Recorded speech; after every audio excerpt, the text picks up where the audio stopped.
It is a moment before 9 a.m. Eastern on another Friday as we get settled in and get all the things turned on to make this an outstanding, exciting conversation. Give me a moment here for those of you that are dialed in on Free Conference Call HD. Your daily attendance is always greatly appreciated.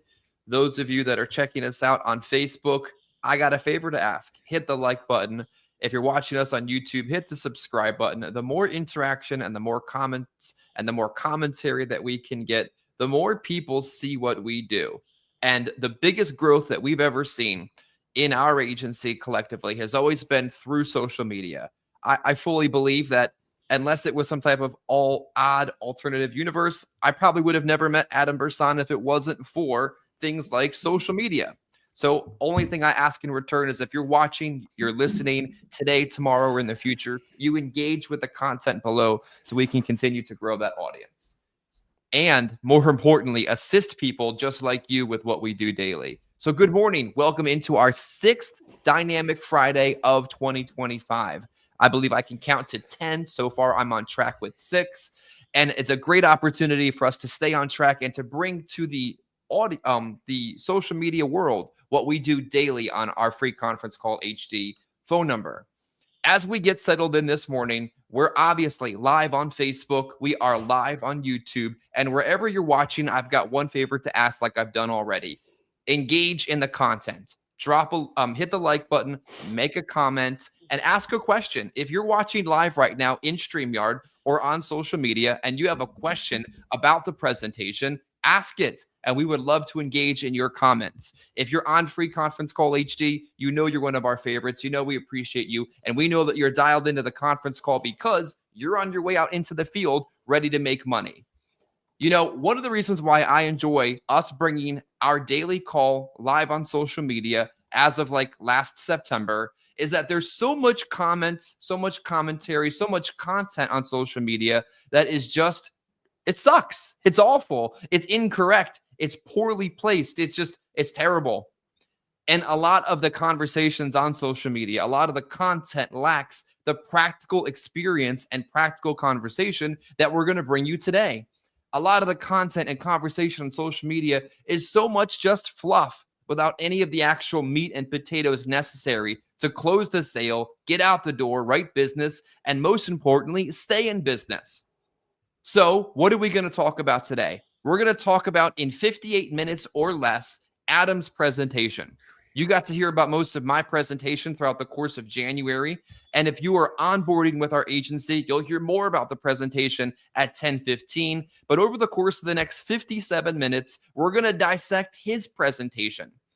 And one of the things that I want you to think about as we go through that conversation today is that even though this is another one of those conversations you hear about all the time, that we do a lot of practical training. We've done this training probably several times before.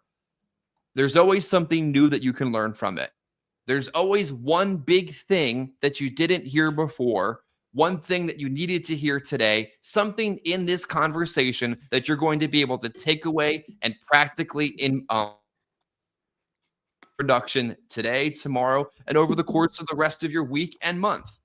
So as we dive into this topic today, when you listen to what he says, when you listen to my commentary in the background, just look for one thing to take away from the conversation. Many of these core conversations and topics are the kind of fundamental things that you have heard time and time again. But I can promise you, each time you hear those type of conversations, there's something inside of it that you can really benefit from.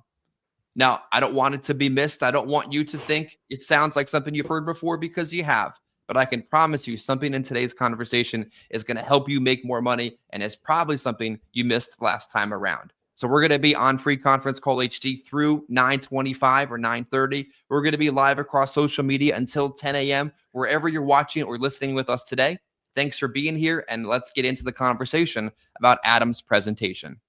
Adam, what you got for us today? Hey, good morning. Good morning, Chris. Good morning, everybody.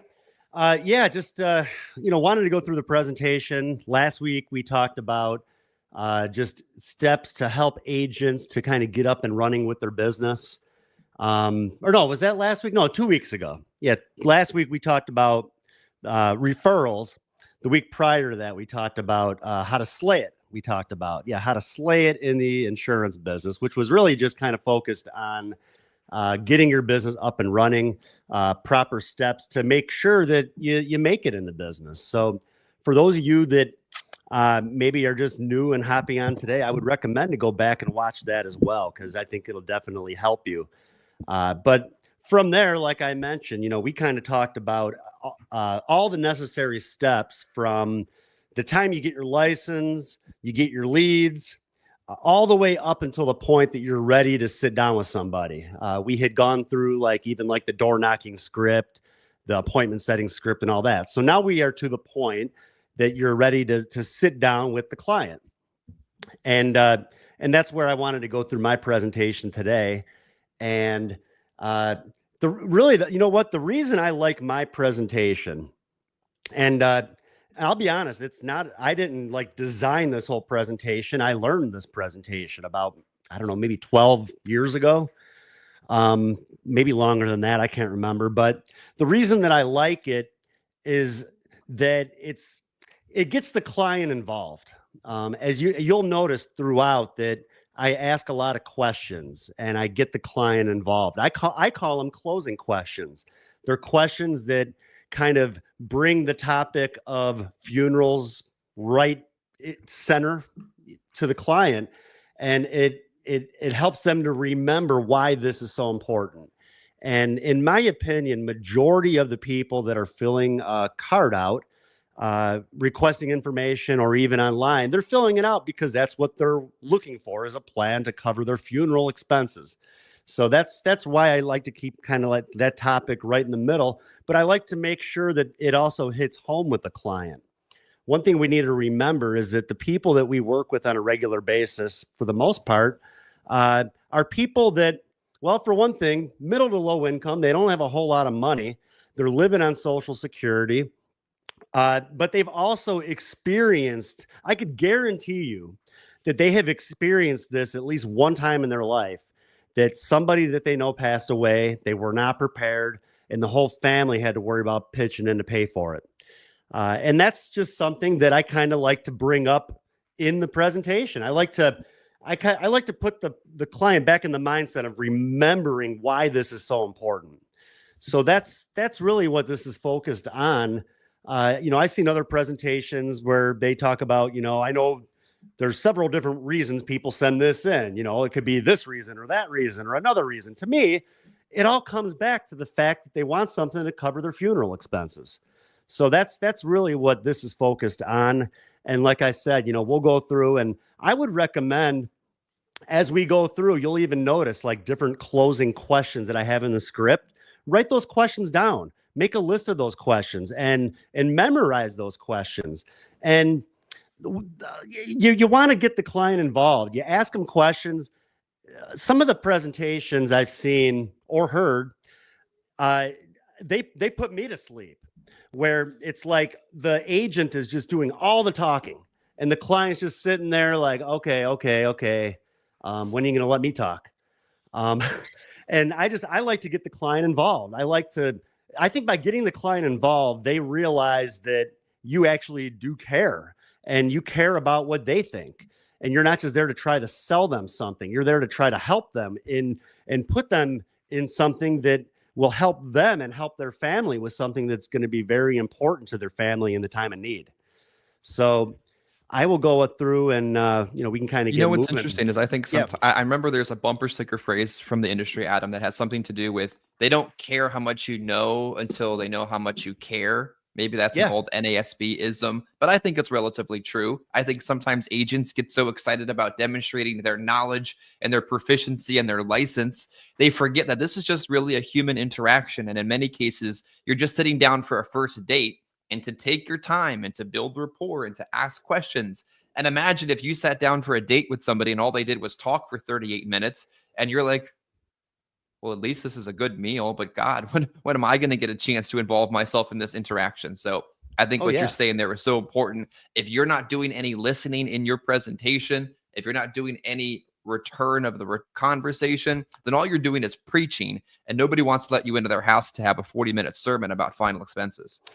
And I mean, I'll tell you, Chris, the people I talk to so many times, they're like just so thankful and happy by the time I leave. They're giving me a hug, like because they know that I truly do care, and that they know it makes them feel good.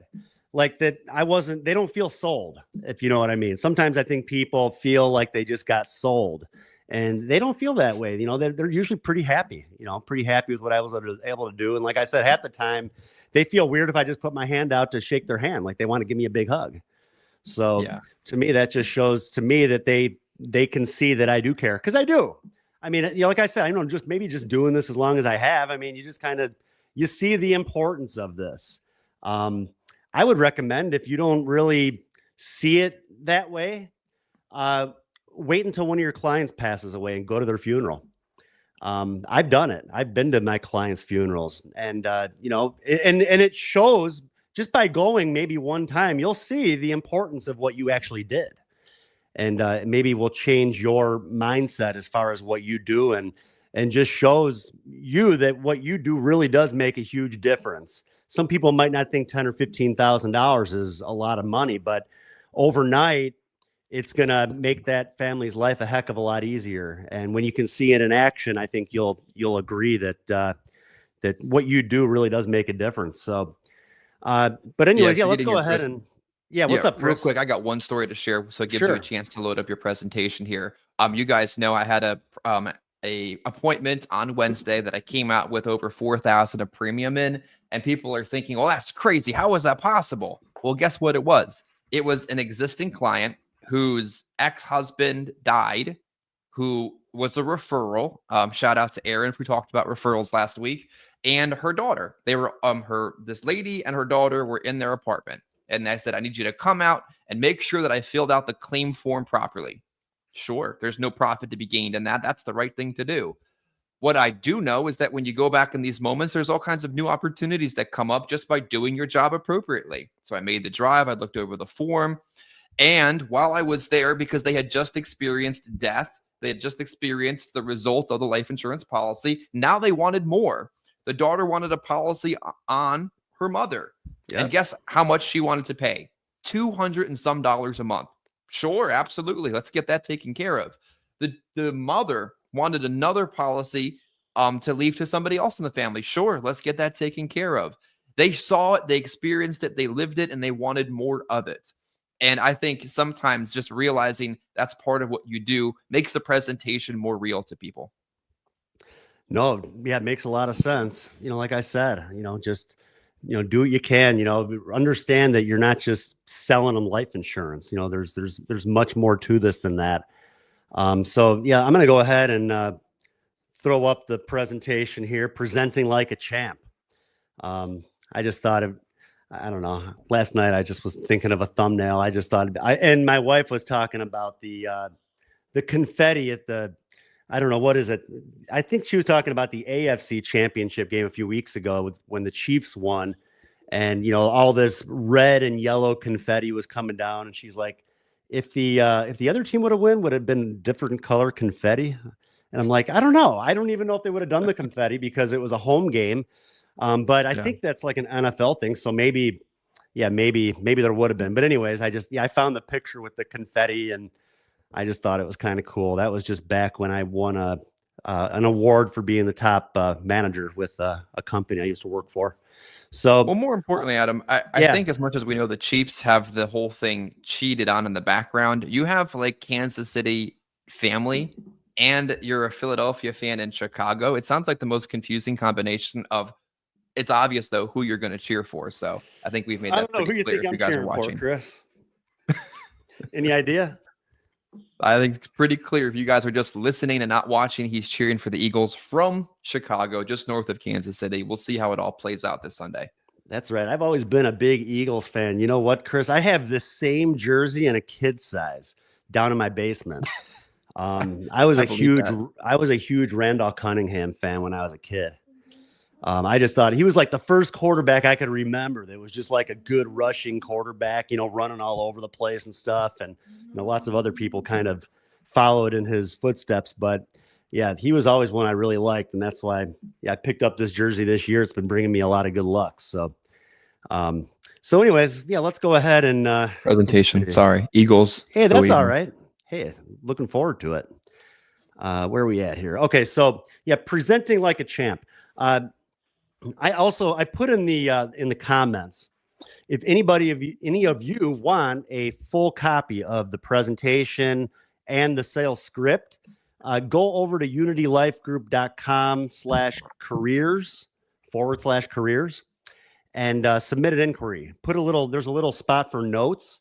So go ahead in the notes section and just put that you would like a copy of the presentation and the script. And I'd be happy to do what I can to get that over to you as soon as possible, because I think it'll help many agents out there. So just a little note there. If you want a copy, I'd be more than happy to send it your way.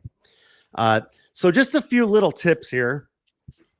When we talk about the presentation, I recommend when you first get to the home and you do your whole little pitch at the door and they let you in. That's kind of where we're at right now. They let you into the house. The next thing I recommend is to follow the client's lead. If they walk to the kitchen table, sit down there. If they sit down on the couch, sit down on the couch. I like to keep the client in their comfort zone. I could ask to sit at someone's kitchen table and there might be crap all over the place where it would take them an hour to clear their kitchen table, where I could actually set my little case down with my iPad. It doesn't matter to me. I like to keep the client comfortable. And if they walk over to the couch and they sit down in front of the TV, to me, that tells me that that's where they're used to conducting business. So why should I take them out of their comfort zone? So follow the client's lead, keep them comfortable. If you're sitting with a husband and wife, be sure that you're sitting next. Make sure they are sitting next to each other and like you're not in between them. I think that can sometimes be uncomfortable. It makes it maybe a little bit easier for them to communicate amongst one another when they're next to each other, rather than somebody being in between them. So that's something maybe you've heard in the past, but as I mentioned, keep them in their comfort zone. Now, if the TV is on, I don't care. It doesn't bother me. It's not distracting me. But if the TV is a little loud, well, maybe ask to turn it down. I'll even grab the remote and just turn the volume down. They don't care. I usually don't turn it off. Same thing. They're comfortable conducting business with the sitting on the couch with the TV on. So I'm not going to take them out of their comfort zone. It doesn't bother me, and it's not distracting me unless it's distracting them. So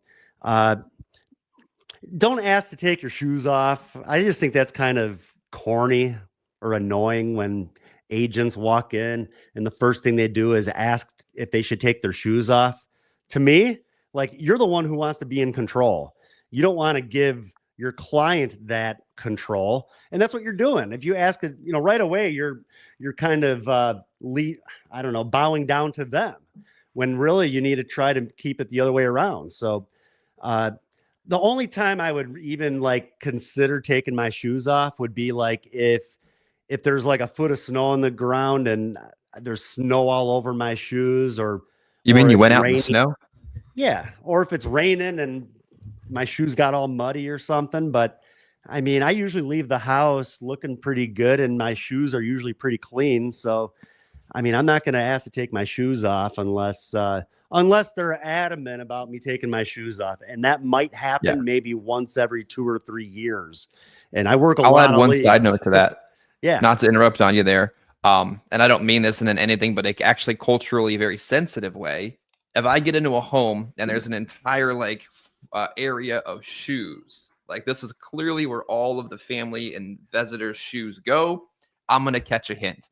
If I'm gonna go into a home in a certain cultural backgrounds, and we'll leave specifics out of it for the sake of YouTube, and it's clear that these people do not wear shoes in their home, I'm going to respect their cultural differences and take them off in those situations. And I think I've closed a few people I'd never closed before because I took note of that. But there is a lot of validity to keeping psychological control over the sale, but being slightly aware of your surroundings when it comes to, if it looks like I'm walking through a foyer full of shoes in this cultural community, maybe I'm going to leave my shoes at their door. So side note, Yeah. that's all. No, that makes sense too, Chris. Yeah. I mean, honestly, I don't feel like I run into that too often, but May not. Yeah, I think last year I ran into that. It was more of like a cultural thing. Of course, Mhm. I'm more than happy to, if that's your culture, and same thing. I want to keep you in your comfort zone. So I'm not going to be in their comfort zone if I'm like, no, I'm not taking my shoes off.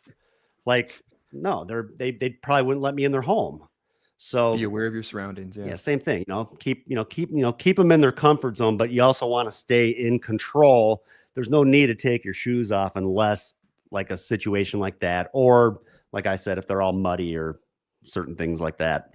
I also recommend save the rapport for the end.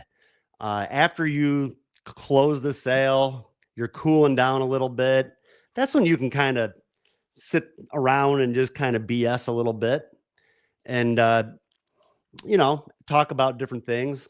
I think you'll notice too that my presentation, I build rapport by the questions that I ask throughout the presentation, in my opinion, and by getting the client involved with the topic that's important to them. So that's kind of how I feel like I build rapport. Like I'm building trust and value in what I'm there to talk about. And that's kind of building rapport. And then yeah, at the end, that's kind of when we really seal it up with all that, talking about family and all that stuff. And that doesn't hurt either. Like, don't be afraid to. I mean, like the wallpaper on my phone is a picture of me and my family. Uh, your clients like that stuff. They like to know that you're involved, like with your family and things like that. So, don't hide your family. Like let them know you're a family. If you're a family person, let them know you're a family person. They like those sort of things. So, um, so yeah, but those are like little things that I think that are good to talk about at the end, and kind of reminds them, oh man, this guy is a pretty good guy, or she's a good girl, whatever. But bottom You know, line, yeah, what's up, Chris? real quick, I'm sorry. I hate to interrupt. I had a ton of coffee today. Rapport, according to Webster's dictionary, actually says a close, harmonious relationship in which people or groups concerned understand each other's feelings or ideas and communicate well.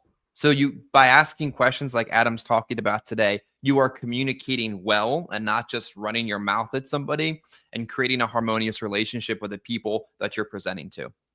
Yeah, like I said, with a topic that is important to them. We're talking about like a topic that it's important on both sides. But that's why we are we're asking questions, we're getting them involved, and that alone is helping to build that rapport, in my opinion, and I guess according to that too. So, but bottom line, when you get to the house, when you're going to sit down, you don't need to be asking about all the pictures on the wall. Like to me, that's just kind of corny. That's just kind of annoying.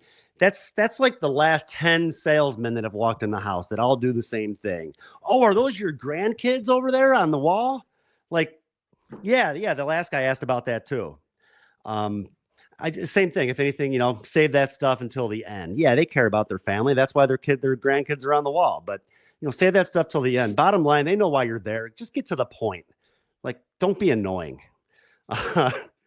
Uh, so into the presentation, uh, as I mentioned, I have like different closing questions, and like I said, I just kind of get straight to the point. I don't sit around. If anything, I might just something real simple, like maybe just about the weather or something. Like yesterday morning, it was real slippery out. It was real icy, like little stuff like that. I might have walked in the house. Oh man, wow, I had to be careful. It was real slippery out there. We had that bad icy rain last night. Whatever, just something real simple, just little icebreaker, I guess. But then I just kind of get straight to the point.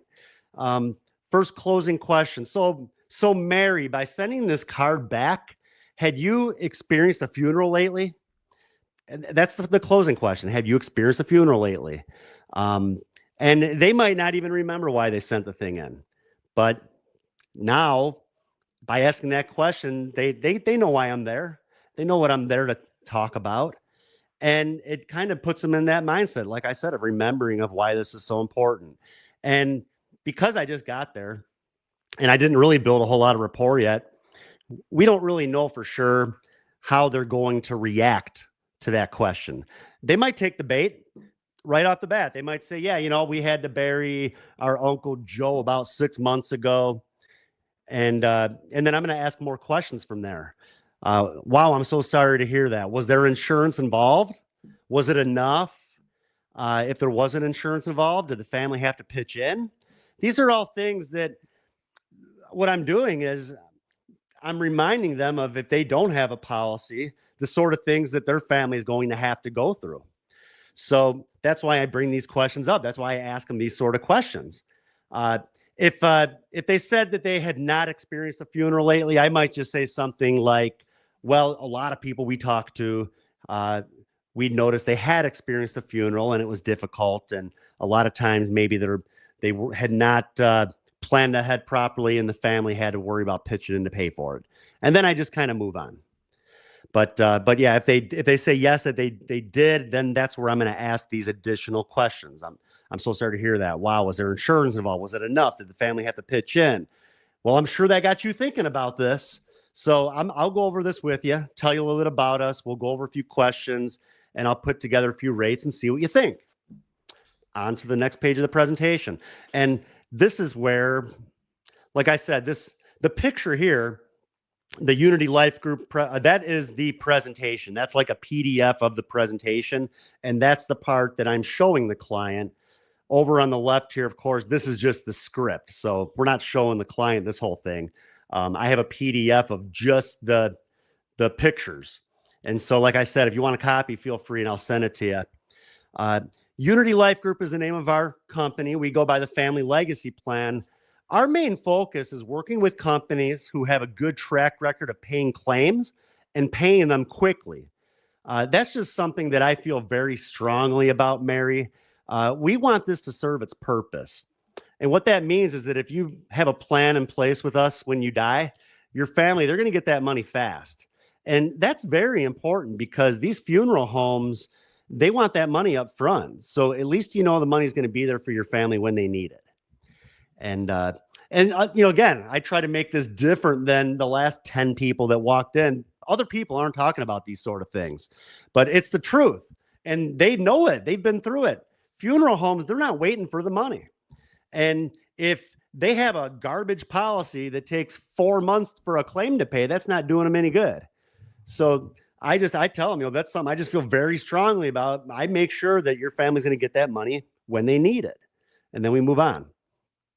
Talk a little bit about who we are. We've been in business now for 22 years, helped thousands of families in the area. One nice thing too, we are able to help about 99% of people. I usually say we're able to qualify about 99% of the people we sit down with. So even people who have health issues, who just don't think that they can get covered, we can usually still do something for them. And that's a good thing. And I always tell them, let your family and friends know that, there's a good chance we can help them, even if they've been turned down in the past. And that's important because this is something everybody needs. Wouldn't you agree? So real quick, we're going to progress right over to social media only. I'm going to hang up on the conference call line. And if you guys would like to engage in the rest of the conversation about Adam's presentation today, catch it on YouTube, catch it on my Facebook page, catch it on his Facebook page, catch it somewhere live as we continue today's conversation about Adam's presentation as we hang up on the conference call and switch exclusively to social media.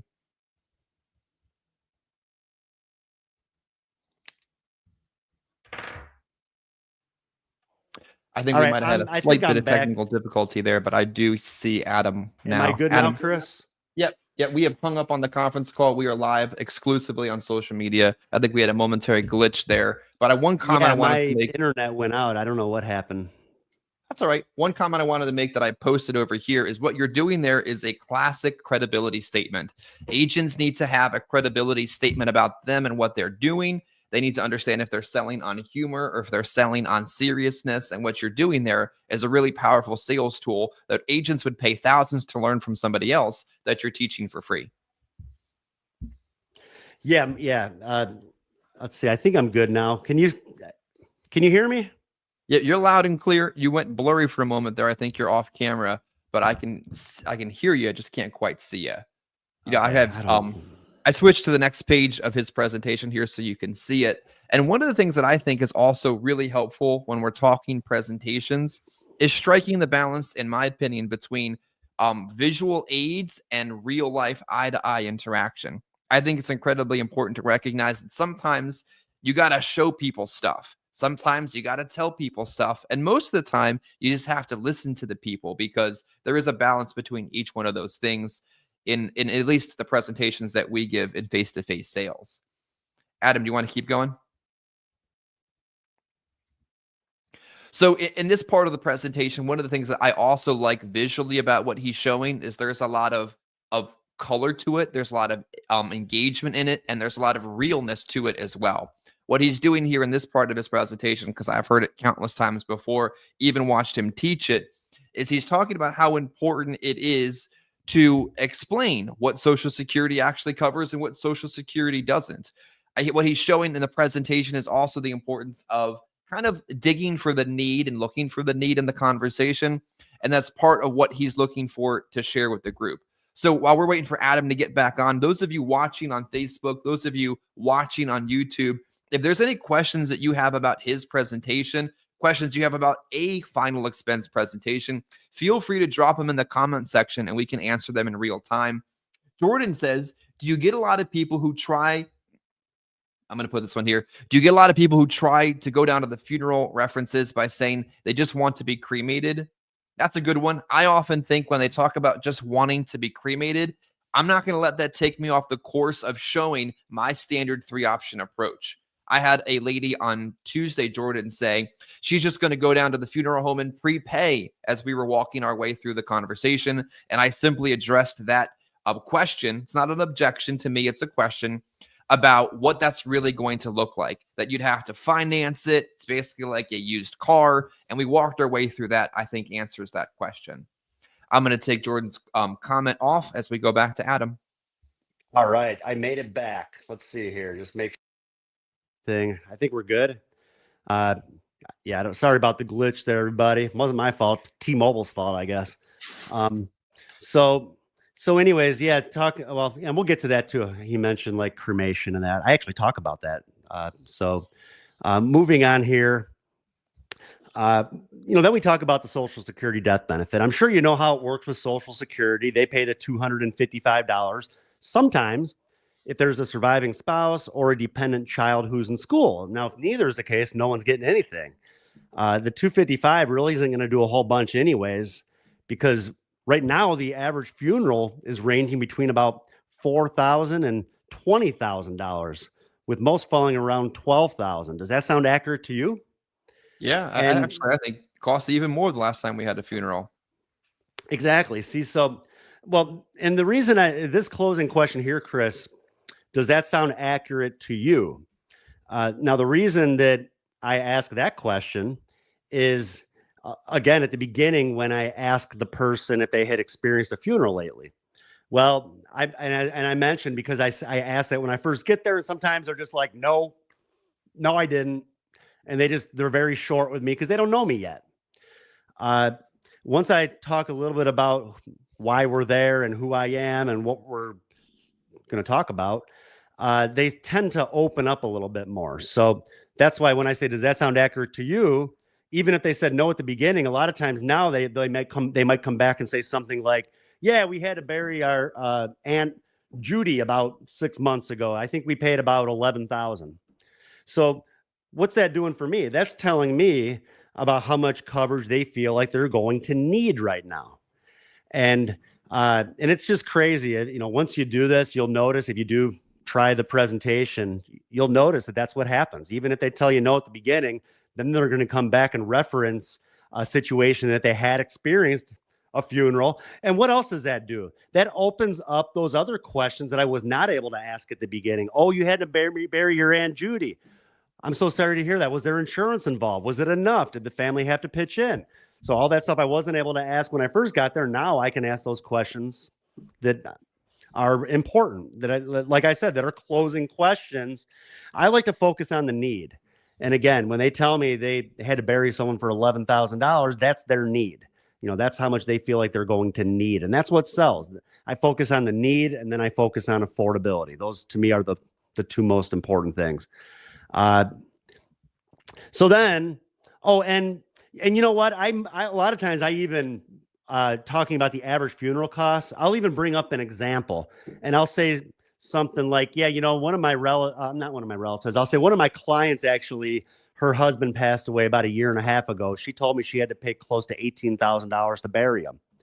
And then I'll mention how back when I first got in the business, now I'm going to sound old because I'll talk about 22 years ago. I'll tell them, people could be buried for $6,000. I have a lot of clients who have $10,000 policies that are calling me all the time because they realize now that they just don't have enough. So then I mentioned, it's good to focus on how much you need right now, but it's good to also look a little bit down the road to make sure that you even have enough for years from now. And then, anyways, this is just kind of an explanation in the script of what I just mentioned, Chris, about how they might not open up to you at the beginning, but now they will. So then we get to the next page of the presentation. This is a breakdown on why funerals cost what they do. And I always say, I don't need to bore you with all this. You know how it works. But the two main expenses are the casket and the burial vault, which is like the cement that goes in the ground before the casket. Right now, the average cost for a casket is around $2,500. Then that burial vault, heck, another $1,500. And you're $4,000 in, and then they want another $1,000 for the opening and closing of the grave, plus the plot. There's just a lot of expense involved. Now, all of these expenses, of course, down at the bottom here are eliminated when people decide that they want to be cremated. So then, again, we're focusing on the need. Have you thought about whether you want to be buried or cremated? And they say they want to be buried. Well, then I just kind of move on to the next slide. If they say they're considering cremation, then I talk about the different methods of services. Well, some people, they just want a direct cremation, keep it very simple. They don't want any services at all. That's usually going to run between maybe like around $1,500 and $3,000. Other people want to have a memorial service, maybe with like a picture at the funeral home or their church. That usually is going to run maybe somewhere between about $4,000 to $6,000. I've actually seen funerals now too where people are cremated, but they still have a visitation. The family rents a casket. They still have to prepare the body. They have to do all of the embalming and cosmetology, all that stuff, just to present you to everybody. I've seen services like that cost upwards of $10,000. So, and again, that's where I'm going to ask, have you thought that far into it as far as what you want done? Most people say, I think I probably want maybe just like what you said with like a picture or something, like a memorial. But what's that doing? That's telling me how much coverage they feel like they're going to need to cover the expenses that are going to affect their family. So again, that's why I ask the questions that I ask. That's why I would consider that a closing question. We're focusing on the need. One of the powerful things you're doing, and I think it's important to think about it like psychologically, is you're creating a funnel that moves them closer to the point of purchase, and you're easing them further and further into that conversation. And just me listening to the way he's talking about his presentation inspires emotion. If you record yourself giving your presentation and you wouldn't buy from you have a problem. You need to be inspiring people into action. The people you're talking to are professional procrastinators. And if you're not like stirring something inside of them to get them to purchase, that's why they're saying stupid crap like, oh, I can't afford it. Or I'm going to wait about it. Or my favorite, I'm going to be throw me out in the backyard. Sir, this is an apartment complex. You don't even have a backyard. Matt wanted me to dab. I don't know. I'm not that cool. I don't know. Come on, bro. What even is that? Correctly. Yeah, we're live. We're live, Matt. This is not recorded. So the next part, I would recommend for those of you, regardless of the carriers that you're working with, majority of them have like a planning guide that you can get. Majority of the carriers, they don't even charge you for this stuff. Like, take advantage of the materials and the marketing stuff that they're willing to provide to you that's going to help you in your business, especially, heck, if you don't even have to pay for it. The memorial guide, the pre-arrangement guide. I use the one from American Amicable. And I mean, I'll request 50 or 100 of them at a time, and they're more than happy to send them to me. So I recommend to order some of those from the carrier, whether that's American Amicable or any other carriers. Find out if your carriers have those sort of things. But it's like I said, it's a great tool. It's so funny. It's a piece of paper, and I go through it with a client, and so many times people are like, "Wow, that's really nice. My other insurance doesn't do that." Like, it's just a piece of paper, but it's adding value. And like I said, that's what I'm there to do, is to add value and to make this different than what anybody else is doing out there. So one thing that we noticed is that there's so much more to when someone dies than just the money. That uh, and it makes it so much easier when everything is in order. The problem is that so many times people go to talk to their kids about these things and their kids avoid the topic. They don't even want to hear about it. They don't want to think about the fact that one day mom's not going to be here. If anything, they talk their loved ones out of doing anything ahead of time.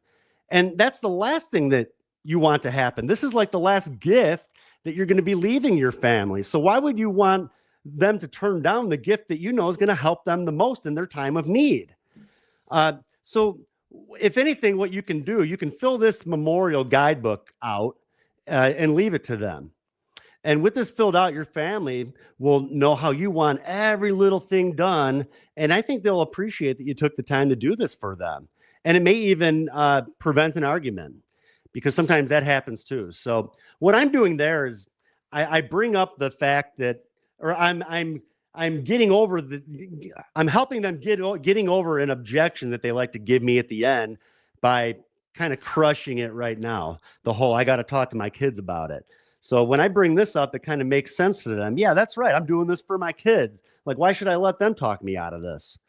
And honestly, it helps. You know, every once in a while, I still get that objection at the end, but then I'll come right back to this. Like, you know, why don't we just move forward with this? You know, you're doing this for them, and this is the last gift that you're leaving them. Remember?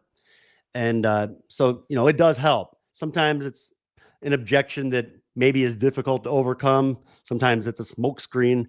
Maybe that could be the training for next week. We haven't done that in a while, Chris, talking about different objections and that. But that's why, like I said, I like to kind of crush a lot of the objections through the presentation rather than them hitting me at the end with them. Yeah, an objection is either a buying question that you're taking personally and not realizing they're just asking a question. The industry has trained us to think that this is some type of a problem when it's really a question. If it wasn't an objection, they'd be hanging up the phone or kicking you off the property. Realistically, they're asking you a question about making a purchasing decision. Or an objection is a thing you could have resolved significantly sooner in the conversation. You could have preempted the way Adam is preempting them. You could have addressed them head on. You could have stories sold around them. But don't think that just because they've given an objection that you have to argue with them about it. I think for so long and for so often, MLMs have taught people to argue over the objection and to combat it and go back at it. And really, that's never going to get you what you want. No, it really doesn't. But yeah, like I said, I try to crush that stuff before they can even Preempt it. Throw it at me, for sure. So then I go through the leave behind. You know, the first page here goes over your personal information, where you were born, where you worked, you know, all the stuff that's important for like an obituary. And then down at the bottom, there's a spot for like people to be notified. I always say, you know, I hate to say it, but so many times people are forgotten about, where they find out 6 months later about a family member or friend passing. You can list those people in here and be sure to let your family know to contact them. Then those people at least have the opportunity to decide how they'd want to handle the situation. It also goes over information for your funeral service. If the church is involved, if you want a favorite scripture read, maybe like a favorite hymn sung, you can put all of that in here as well. And then the last part here goes over important documents that you may have and where they are located. I think it's a good idea to put down any insurance policies that you may have with a policy number and phone numbers.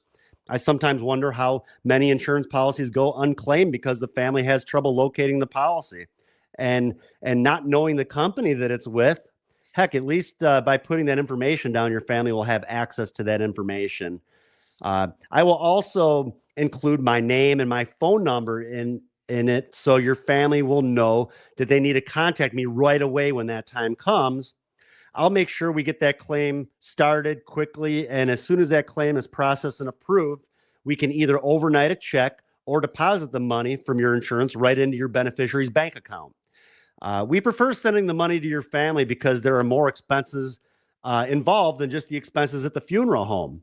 And sometimes, unfortunately, the first thing the family thinks to do is call the funeral home. First thing the funeral home asks about is the policy. And really, the funeral home just wants to see how much money they're working with. And, we're talking about separate expenses here. If the funeral home uses up all the money, how's the cemetery going to be paid? There might be like a repast afterwards, a little luncheon. I mean, all of these different things cost money. So we want to make sure that that money's there for everything and not just to pay the funeral home. So that's why, it's real important. Just make sure, have your family call me. We'll get everything handled. And at least, they'll get that money when they need it, which is really what's most important, don't you think? So that's, like I said, I like to add value. I like to make this real. I like to paint that picture. I'm not just talking about face amounts and rates like I bet 90% of the people out there are doing. I like to make this hit home a little bit harder. And like I said, and by doing it, I don't know, it works for me. And, by the time I leave, they're, like I said, they're usually real happy that I was able to help them and they're giving me a big hug. Now the last page of the presentation is kind of just like a highlight of what's going to fund all of this. Now, everything we talked about, it's all done with permanent whole life protection. It's not one of those term policies that would expire before you do. A lot of plans you get in the mail is exactly that. It's a term policy where you turn a certain age and the coverage stops. This is whole life, so you are covered forever. This is like your forever plan is usually what I say.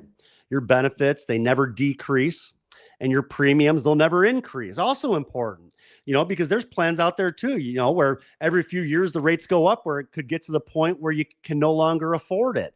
I think stuff like that should be illegal. I always say, and they always shake their head. Yeah, me too. That should be illegal. How could they raise my rates on me like that? All of a sudden I can't pay it anymore. So, and then let's see. And then I always say, the rates are locked in. You never have to worry about the monthly payment going up. And then we cannot cancel you due to your age changing or due to your health changing. I'll mention how there's plans out there where you turn 80 years old, you get canceled. This is something, once it starts, it'll always be there. I'll tell them the only way it'll get canceled is if you don't pay it.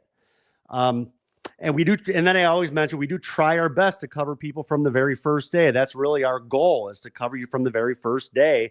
Majority of the stuff that you see on TV or through the mail, they make you wait 2 years before they even cover you. So, we really do try our best to get you covered from the very first day. And then there's no medical exam. We're not going to send nurses out here to make you pee in a cup or take your blood or any of those things. There are a few health questions, but that's really about it. And then that's when I get into like the whole pre-qualifying. The next question I ask, there could be 20 medications sitting on the table, and I still always just say, so would you say you're in pretty good health? That's just kind of how I always open up. Would you say you're in pretty good health? Man, I'm half dead. My leg got cut off last week. I'm on oxygen. The doctor said I'll be lucky to see the next Super Bowl. Yeah, most of the time they're willing to open up about their health. We deal with a lot of seniors, of course, and a lot of the seniors, they're open to talk about their health.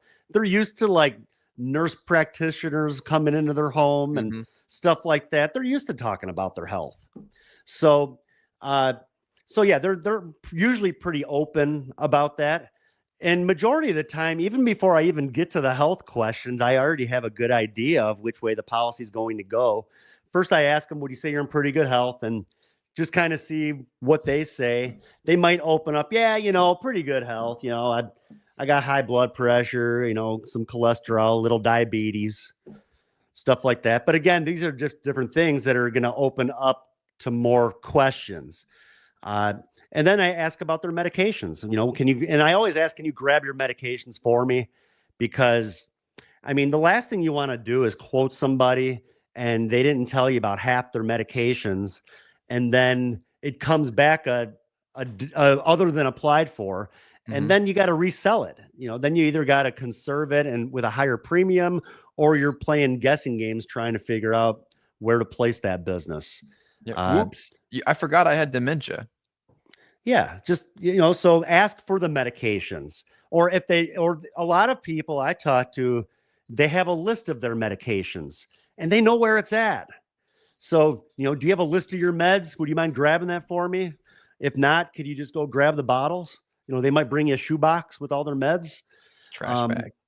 Yes, they got a Ziploc bag with all their pills. They'll bring them to you, and then I always write them down, even though I use Toolkit, but I still write them down, and then I go through the Toolkit and just kind of go through them. I just want to make sure I didn't miss anything, and then from there, I'm going to ask all the health questions.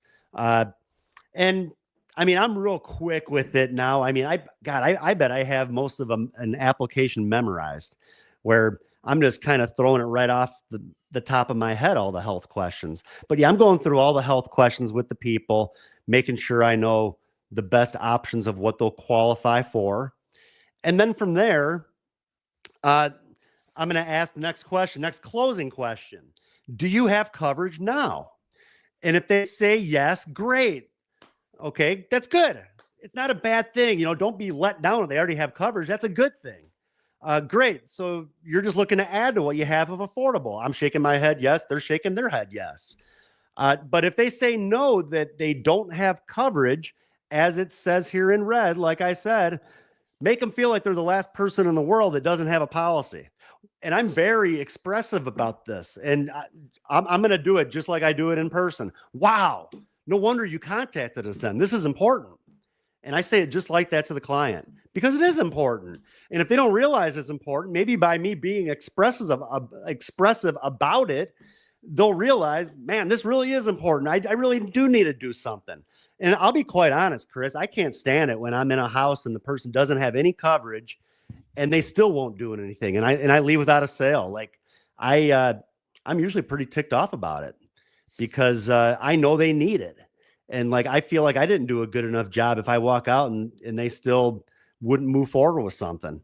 So, you really do need to express the importance of this. If they don't understand the importance, you need to show them, at least express it. Wow.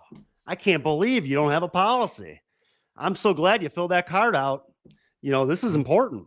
You mean you don't have insurance? Wow. Okay. That's strange. Yeah. No wonder I'm here. No wonder you did this. No wonder we're talking about that. That makes perfect sense now. Okay. Yeah. Wow. I'm so glad that you filled this out.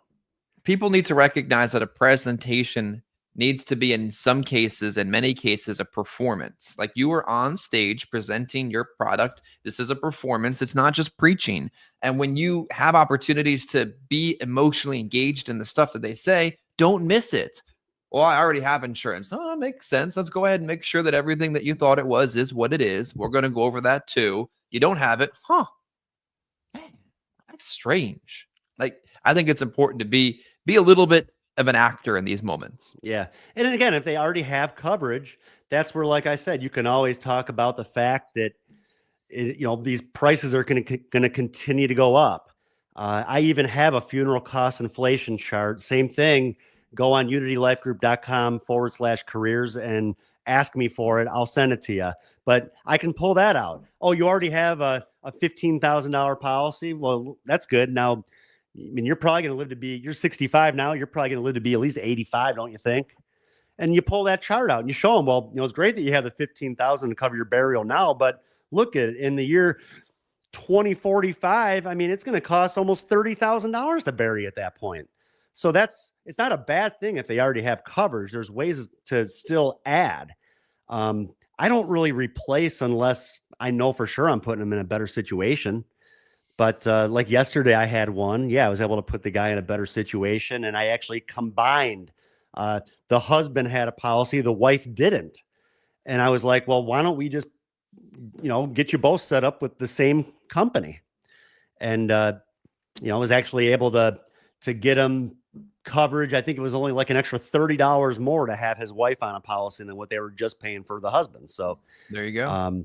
So yeah, there's ways to work even if they already have coverage. Now, and like I said, the two main things I like to focus on are the need and then affordability. And that's where we're to that point now. And as I mentioned earlier too, I like to bring up, I like to handle stuff where I don't have to worry about the objections before they arise. So I ask about affordability. Now, at this point, before I get into that part of the script, Chris, at this point, I've gone over their health. We've talked about the need. I know the person wants to be buried. I know exactly what they need this for. And now I'm on the calculator kind of figuring out rates. And and then that's where I'm going to try to figure out affordability. Affordability is important, Mary. You want to make sure that you can pay this every month and not just the first month, because you want to make sure this is going to be there for your family when they need it. Have you thought about affordability monthly? Is $90 to $100 a month affordable, or is that outrageous? And see what they say. If she says, yeah, I think that would be affordable, great. If she says, oh, I don't know, I think that's just a little high. How about 80 to 90? Would that be a little bit better? How about 70 to 80? Sooner or later, they're going to kind of tell you where they can handle it. And I mean, a little something's better than nothing at all. So, and that's where I'll start. So like if they tell me 70 to 80 would be affordable, well, then I'll figure out kind of what's going to be right there. And then the other two are probably going to be a little bit higher, is kind of how I do it now. Because they might tell me that they could only handle 70 to 80, but if that gives them 10,000 at their age and they want 15,000, well, at least they can see what the difference would be. And then they may be willing to pay a little bit more than what they told me.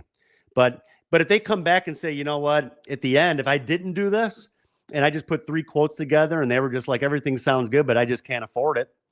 Well, if I went this route and I put together the options and they already told me what they can afford, she can't come back and tell me everything sounds good, but I just don't think I can afford it. You already told me you can handle $70 to $80 a month. So what do you mean you can't afford it? So that's why I do that. That's why I ask about affordability and put together an amount of coverage that they already told me that they can afford before I even show it to them. So then I'm going to go through the 3 rates. So let's say that that she told me she could handle $70 to $80 a month. So maybe that's where the 15,000 falls. So, okay, so 15,000, that's going to run about $74.86 a month. Now, any sort of reaction to me that tells me that they're ready to move forward, I'm not even going to go over another quote. So if I say 15,000 is going to be $74.86, and she says something like, yeah, that sounds pretty good, to me, that's enough for me to not even have to put together another rate. The next thing out of my mouth is the final closing question: who's your beneficiary going to be? And then I move into the application. The next question I'm going to ask, what's your middle initial? And then they know I'm filling out an application. So if I said 15,000 is going to be $74.58 and I don't really get any sort of reaction, well, then I'm going to show them the next quote. 20,000 is going to run $92.87. And if I get any sort of buying response at that point, who's your beneficiary going to be? Move into the application. If they're still silent, I'll show them the third quote. And if they still don't say anything after that third quote, then on here I say I rip the piece of paper. Now I usually just do it on my iPad, but I'll flip the iPad around and I'll show it to the person, and I'll simply say, I'll let you tell me then what's affordable. And as I said on here, shut your mouth. First one to talk loses. You don't say a word, just sit there. I don't care if you got to sit there for 10 minutes. Sooner or later, they're going to talk themselves into the decision of the one that they want. But if you say something, if you just start talking, you're going to talk yourself right out the door. So just sit there, be quiet, let them make their decision. Once they decide what's affordable, next question, who's your beneficiary going to be? And we're into completing the application. Absolutely. Are we going to go over branding, warming down, and closing next week, are you thinking? Yeah, I know we're close here. I'm just about done. Okay, perfect. The next thing we go through the e-app, whichever carrier you're using. And then I would say at the end, that's when we, of course, want to get into the referrals. Only thing I do like to bring up is the bank info, because that's one thing I don't run into it nearly as often anymore where that's even an issue. But I mean, that was part of this script a long time ago, just because it used to be a bigger issue. Like now, I can't remember the last time someone was like, I don't want anybody getting into my account. I rarely run into that, Chris. I bet it's probably been close to a year, I bet, before the last time someone said, "Oh, I just don't want someone just getting into my bank account." Yeah. So I just don't run into it that often. But sometimes I think agents over explain the whole process too. What we're gonna do is take the money right out of your bank account on the third of the month, Yeah. and you'll like, whoa, I don't want that either. That sounds No, like a horrible idea. I just simply say, "This is on a bank draft, Mary. What's a good date?" That's it. Keep it simple, straight and to the point. And if she says the 5th of the month would be good, well, then I usually ask, that's the only time I usually ask about like the social security. I do want this to coincide with their social security, but I usually ask them first, what's a good date? If she says the 1st, well, then I'm just going to put down the 1st. If she says the 3rd, I'm just going to put down the 3rd. I know that that's because that's when they receive their social security. If she says the 15th would be good, well, I'm going to ask, well, do you get paid on the second Wednesday? Because the second Wednesday could fall on the 8th of the month. So if I set it for the 15th, I just gave her a whole week to play around with her money. So that's why I'm going to ask in a situation like that, or if they tell me like the 21st, okay, well, do you get paid on the 3rd Wednesday? They might just not understand that we can actually set it for like the 2nd, 3rd, or 4th Wednesday of the month. They're just thinking, well, that would probably make the most sense, the 21st, if it's the 3rd Wednesday. No, I can actually set it up to coincide with that specific day of the week. So that's just the only thing, I do like to bring up. Don't give your client the option of a date. Tell them it has to be set up to coincide with their social security, and majority of the time they'll just go with it. And then from there, just we're down into the cooling phase. Ask for referrals. You may wonder how I get paid, kind of like what Erin talked about last week. She talks about this at the beginning. I talk about it at the end. I get paid by you. I get paid a commission by you keeping this policy in force. So please be serious about your decision today. I also get paid by you giving me 5 names of people who might be interested in hearing about what we talked about today. Not necessarily people that want to buy a policy, but 5 people that will at least be interested to hear about what we talked about. And I kind of look at it as I just help them with something. Now they're willing to help me, and they're more willing to help me if they actually feel like I'm going to get something out of it. Like, oh, really? You get paid just by me giving you a few names? So a lot of times they're willing to help me because I just help them with something. And then don't forget, only other thing I do like to bring up, don't forget, if it is a modified policy, don't just walk out and not tell them about it. Like, it's your job to tell that person how the policy works. And you're doing a disservice to your client if you're not bringing it up. So, and the way I bring it up, though, is pretty laid back. And I've never had someone tell me that they don't want to move forward with their policy after going through it this way. And I don't go through it until after the fact. I mean, we got the whole application done. We're sitting there kicking back, relaxing. Mary, I'm just so happy we were able to help you. I know that you've probably had trouble getting covered because of your congestive heart failure, but I'm just glad that we can help you. We just want to make sure you live a couple years. We just want to make sure you make it 24 months. But even if something happened to you within those 24 months, your family's still getting back every penny that you put into this plus 10% interest, so that it's better than any sort of risky stock out there, or if the money was just sitting in a savings account. And the good news is, you're not going to lose a dime by funding this policy, and I'm sure you're going to make it those 24 months anyways. So just, I'm kind of, I don't know, lackadaisical, I guess you could say, about it, or if that's the right term for it. Just pretty laid back when I'm talking about it, but I am bringing it up, and I think that's really our job, is to at least bring it up. And by doing it this way, I've yet to have someone tell me after the fact, you know what, forget it then. I don't want this. I've had people, when I walk in the door, tell me, if this is one of those plans where I can't be covered for the first 2 years, don't even, you can just leave now. I don't even want to hear about it. And then I write them a policy and they're modified, and I go through this, and I mean, I still have plenty of those policies still on the books. So just a better way to do it. So yeah, that's about all I had for today, Chris. Like I mentioned, for those of you that want a copy of the presentation, go to unitylifegroup.com/careers, fill out an inquiry. I received some emails already while we're sitting here, Chris, of people requesting that information from me. So yeah, more than happy to send that out to y'all. And if you need anything else, feel free to reach out. I hope y'all have a great weekend, and go Birds. Go Birds. See you next week. See you next week.